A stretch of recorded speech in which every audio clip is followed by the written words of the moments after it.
highways and airports were always romanticized by people. It's a place where people say goodbye and where they meet after a separation. It's a symbol of connection. A touching example is waving a piece of cloth as the train departs, a gesture that symbolized a connection between loved ones. You can read about it in so many novels and see in movies. It's everywhere. On the other hand, they bring separation, and for some people, it was a forever one. Hi, I'm happy to see you on my channel. Here I tell you crime stories while drawing. It's like a digital sleepover. If you are ready for more stories that feel like a late night chat with your best friend, subscribe and hit the bell. Let's begin. Holly Dunn just entered a college in Lexington, Kentucky. It's a city with a population of 300,000 people. It's not too small, but the city has a good reputation. There are a lot of students who bright up the atmosphere with local parties, and there are plenty of friendly communities for young people. Holly loved parties and her life in Lexington.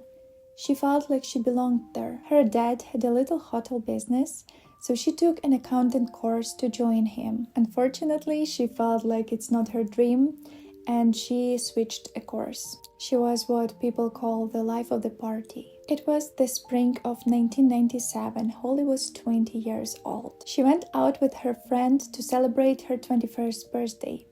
Her friend's birthday. After checking a few spots, they entered a local sports bar. That night, a group of boys also visited that bar, and young people just got to know each other. One boy, Christopher, noticed that Holly has a silver nail polish on, and he started talking to her. I think is that his friends from his school painted his nails silver polish too, just for fun. And that was something in common. They also had the same shoe brand.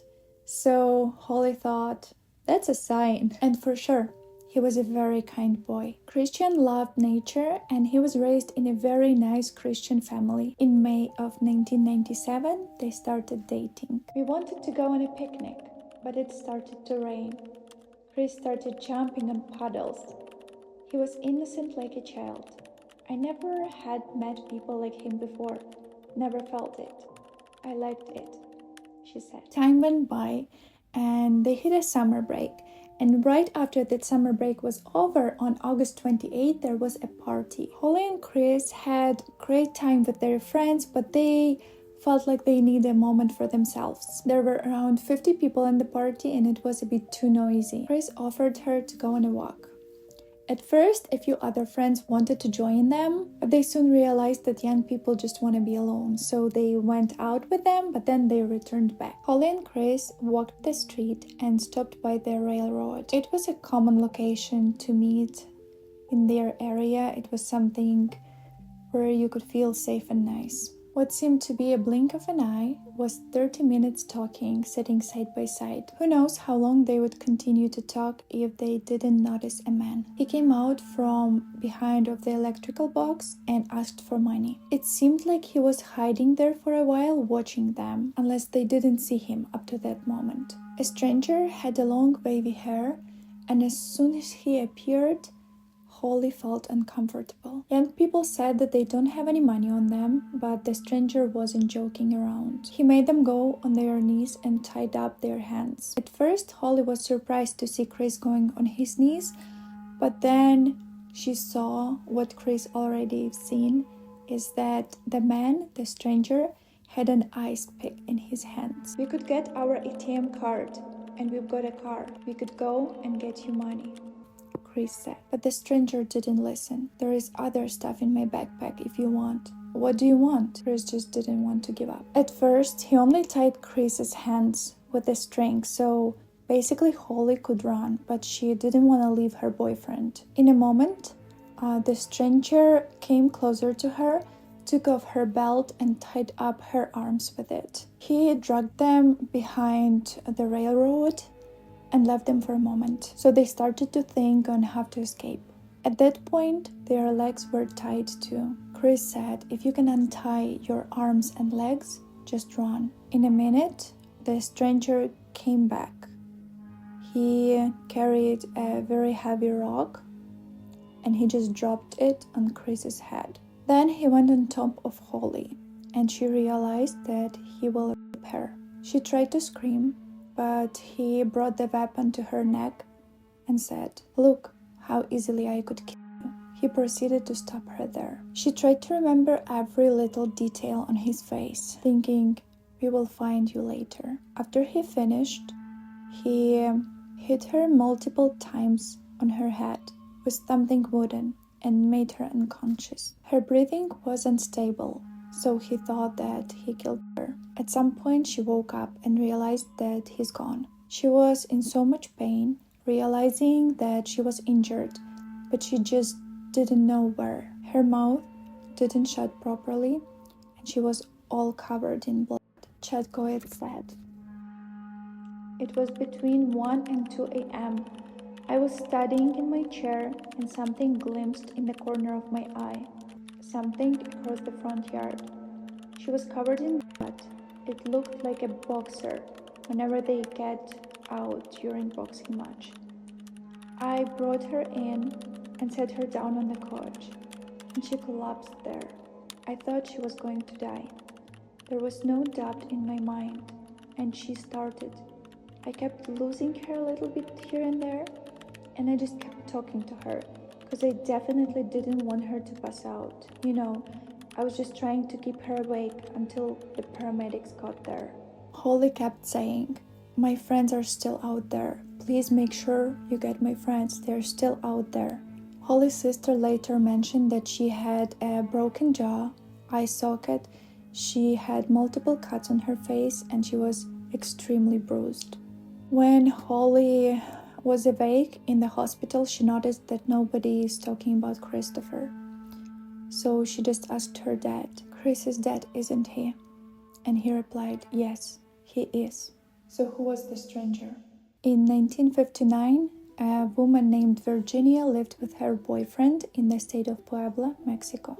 She got pregnant, but that didn't bring much happiness to their family. Virginia was very emotional and she often abused her boyfriend physically. She gave birth to Ángel Maturino Resendiz on August 1st of 1959. He was born small and weak. His childhood wasn't peaceful, and when he turned 6, his parents sent him to his maternal uncle, and the decision was fatal. The uncle raped him, and he was also sexually assaulted by a local pedophile. Every year was full of struggles, and at the age of 11, he ran away to live on streets. Too young for such environment, he started to catch bad habits. It's very sad to have an addiction, but it's even worse when the addiction is mixed with poverty. Young Resendiz started to sniff the glue. He decided to try his luck in the United States when he turned 16, but he was quickly deported. However, that didn't stop him, and that was just the first attempt of many others. Later, he would hop on the train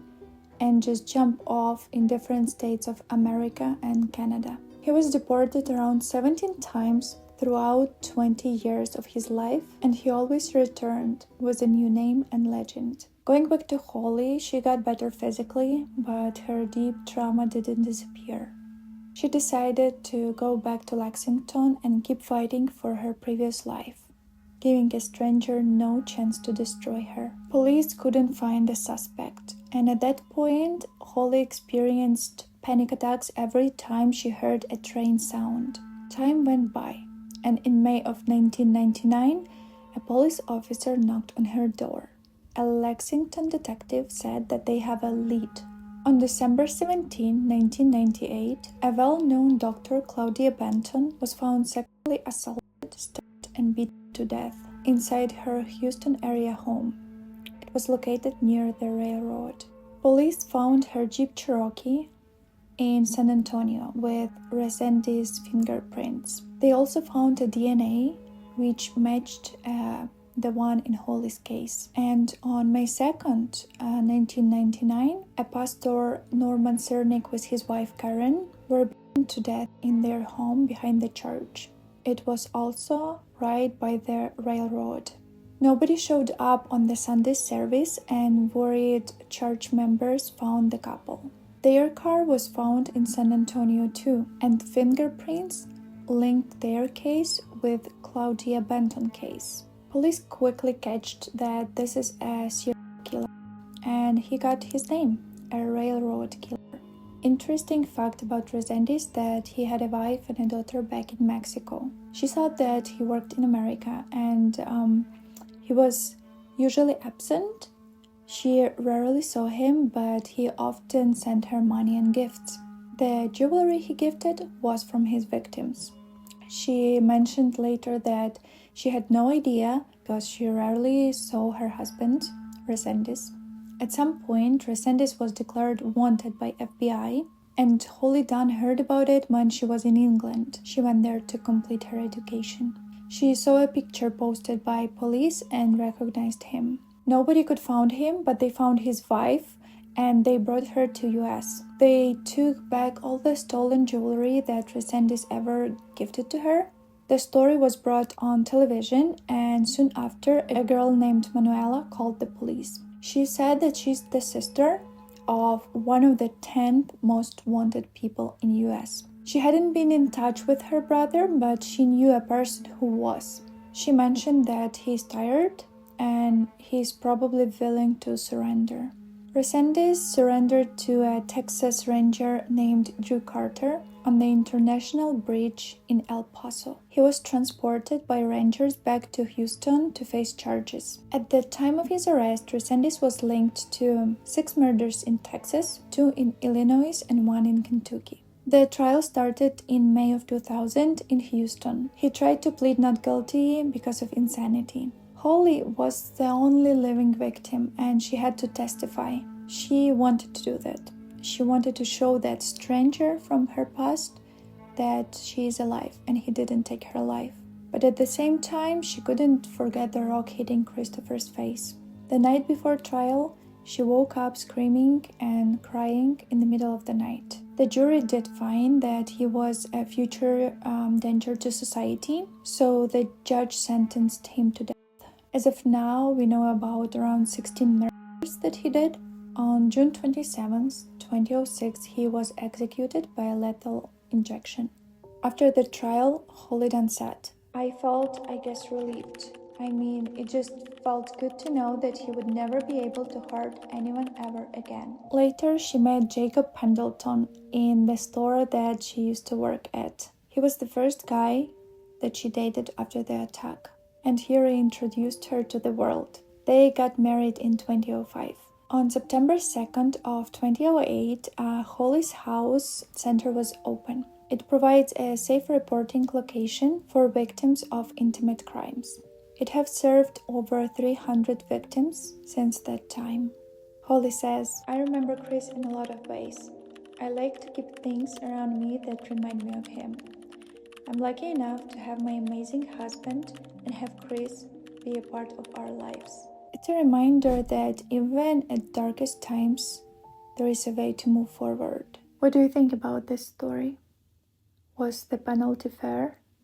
I can't decide on what is more scary, to live in prison or to die. I would really appreciate your follow and support, as this channel is new and I need you. Thank you for every comment and like. See you in the next video.